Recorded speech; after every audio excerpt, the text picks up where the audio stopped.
You like it? Calix, akala ko yayayain mo ako maging ball date mo. Why would I ever do that, Charm? Why would I ever associate myself with someone as vindictive and manipulative as you? Distracted lang ako last time. And it was just me and Raviel.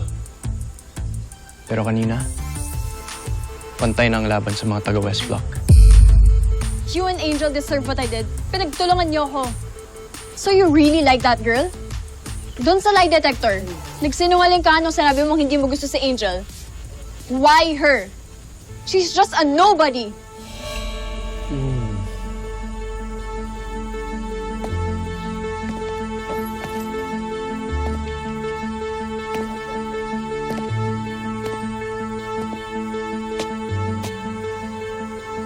If something happens to Angel again, dahil sa'yo, you are going to regret the Charm. So you stay away from Angel. And huwag mo na siya guguluhin kahit kailan. Let's go, boys!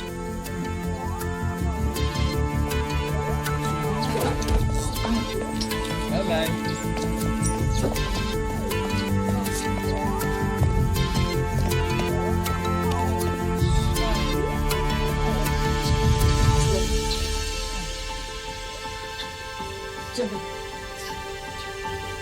Call for help, Charm, please.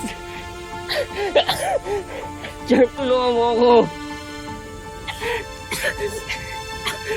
Charm. Please. Charm, tulungan mo ako.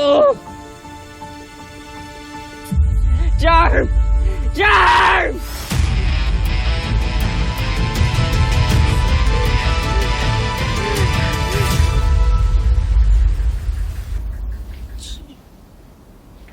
Eto, sagutan mo na yung exam na ginawa ko para sa'yo.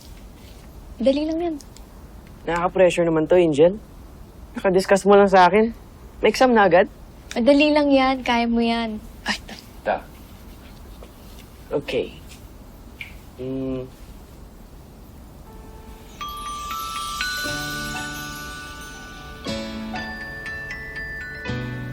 wait lang, Miguel.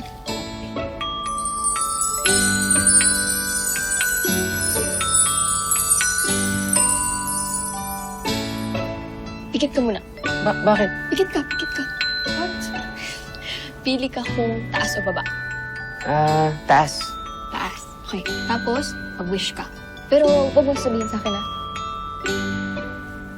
Okay na. Okay. Bidat ka. Oh! Taas! Oh. Tutupad yung wish mo! Ganun ba yun? Kasi lang din yung hinaan. Sagutan mo na yan. Sige. Okay? Miguel, Hey, ba't ngayon lang kayo? Inutusan kami ni Ma'am Dragona na mag-set up para sa marriage booth ng ball. May marriage booth sa ball?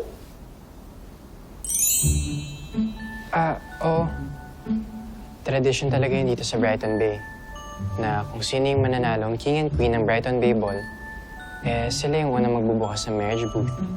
And sila rin yung unang ikakasal doon. Parang intense ang discussion niyo, ah.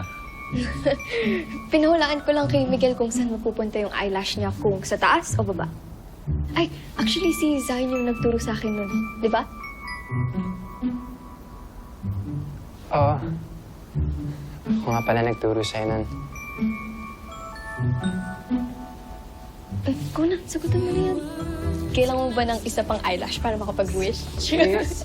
Kailangan na isa pa. Ano usapan natin? Na-discuss ko na yan kanina. Kaya nga eh. Ano, Cause baby, you are